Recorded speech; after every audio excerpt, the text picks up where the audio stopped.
Hello, soul family. Welcome to my YouTube channel, Divine Soul Guidance. My name is April, and I'm a spiritual mentor and awakening guide, here to guide and support you through the stages of your spiritual awakening. Today's message is one that has been instrumental to me on my own spiritual path, so I'm hoping that it will also be helpful to you.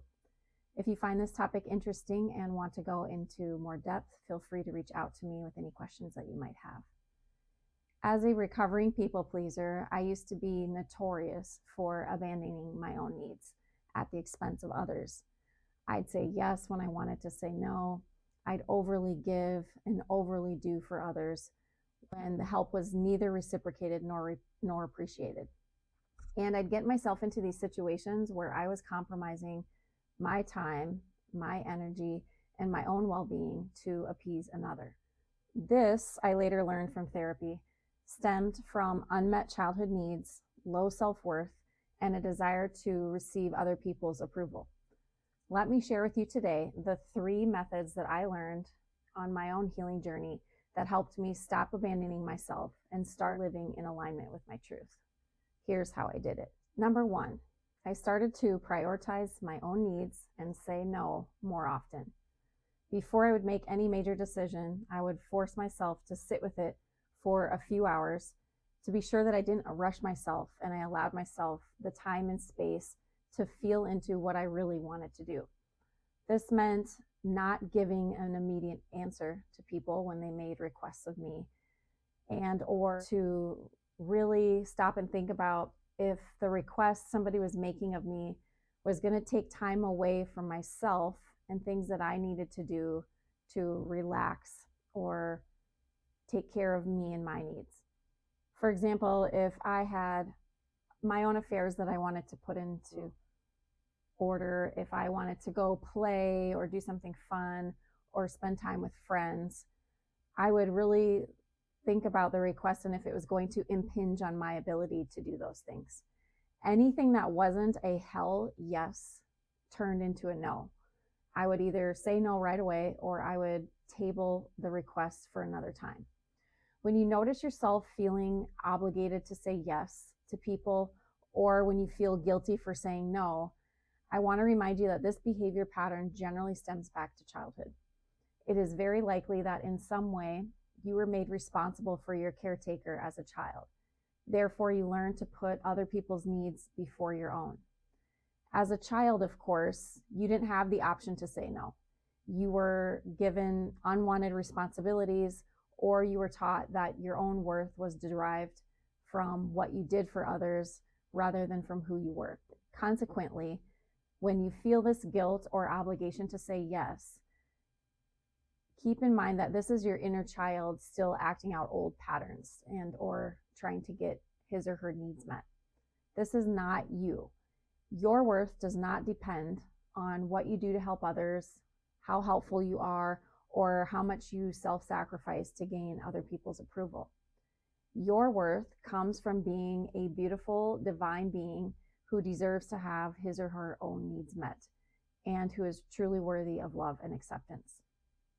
If you've noticed that you have this tendency to overly give or say yes too often, I would encourage you to seek out some online exercises around inner child healing or to work with a therapist to trace back the source of this pattern to its root in childhood, and then to try to release yourself from any guilt that you feel around saying no. Secondly, I stopped breaking promises to myself and instead started advocating for myself. Where I saw myself abandoning myself the most was letting others take advantage of me because I didn't have strong boundaries. And what I mean about taking advantage of me is this. I would allow others to depend on me as the go-to person to solve their problems or to get them out of messes that they had created themselves. I would allow others to emotionally dump their problems onto me without the favor ever being reciprocated in the other direction.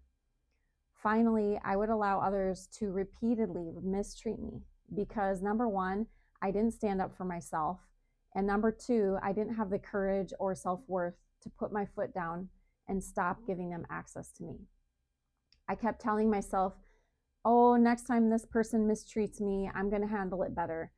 I'm going to set a boundary, or I'm going to tell them how their behaviors bother me. But instead, I would completely chicken out and abandon myself again in the moment, simply because I had such a deep-seated fear of not being liked, of being retaliated against, or making someone upset with me.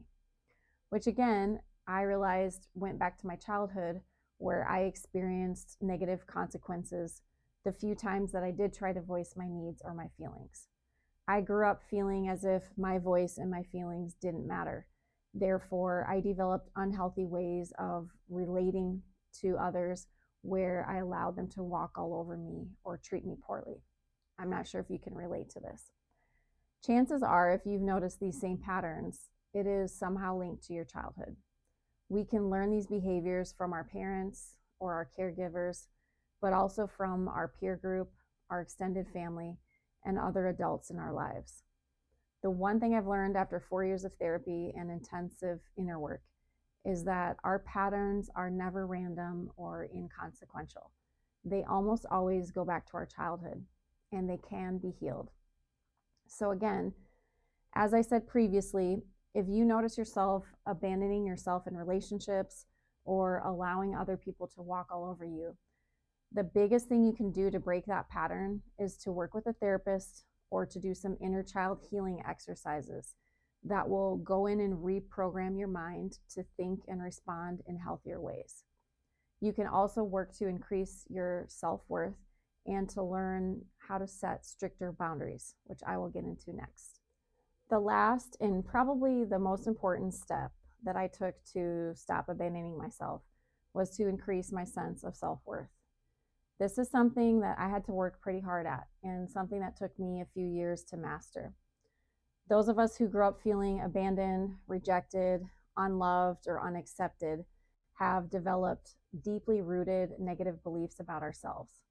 These negative beliefs are then what drive our behaviors, because instead of operating from a place of autonomy, self-love, and self-empowerment, we fall into the trap of seeking to get our needs met through people-pleasing, over-giving, or self-abandonment, which are unhealthy survival strategies that we learned as children when we didn't feel seen, heard, or valued. So you might be thinking, how does someone go about cultivating their self-worth? It comes down to two main healing strategies, but there are also a few other practices that I found helpful as well. Number one is inner child healing, and number two is shadow work. I'm not going to go into these two topics in this video because I have another YouTube video coming out soon where I go into more depth about increasing your self-worth. So I hope you'll come back and find that lesson if you want to learn more. Essentially, all of our beliefs and feelings of low self-concept can be traced back to childhood. Our inner child wounds are those we typically picked up from our caregivers when we didn't get what we needed, and our shadow wounds are beliefs that we formed about ourselves based on other people's projections or judgments about us. Working to heal these two aspects of our spirit can lead to the most profound shift of your level of self-worth and in the way that you allow others to treat you or expect others to treat you. For now, I'm only going to mention a few other strategies that I found to be helpful to increase my sense of self-worth and sense of self-love, so that I no longer found myself giving my power away or abandoning myself. These include increasing the amount of time that I spent with myself, doing things that made me feel good, journaling positive affirmations, or listening to positive I am statements on recorded meditations. Next, filtering out any negative self-talk or destructive thoughts and really watching my thought patterns. And finally, creating tougher boundaries around my time, energy, and emotional space. If you want to stop abandoning yourself, it all starts with the way you think and speak about yourself. It starts with you putting your needs first, pouring into yourself, loving yourself, and cultivating a sense of deep self-respect. It starts with you telling yourself the things that your younger self needed to hear and honoring that version of yourself who needs to stand up for him or her today. When you love and honor yourself in all these ways, your higher self simply will not allow you to continue abandoning yourself. You will get to a place on this journey where the last thing you would ever consider doing is anything that doesn't feel good to your soul, anything that makes you feel less than, used, or underappreciated, or anything that does not honor your needs or your feelings. You become so strong in yourself that no one and nothing outside of you will make you compromise who you are or shrink to please another. That concludes today's message. I hope you found this video helpful. If you wish to go deeper or share your experiences, please feel free to reach out to me via email, any of my social media platforms, or follow this channel for more upcoming content. For those in the early stages of spiritual awakening, please check out my Soul Awakened course and one-on-one mentorship program, which walks you step by step through the stages of awakening and gives you tips and resources for what to expect at each stage and how to overcome common blocks and challenges, such as the one that we talked about today. Sending you so much love on your journey. I wish you all the best. Take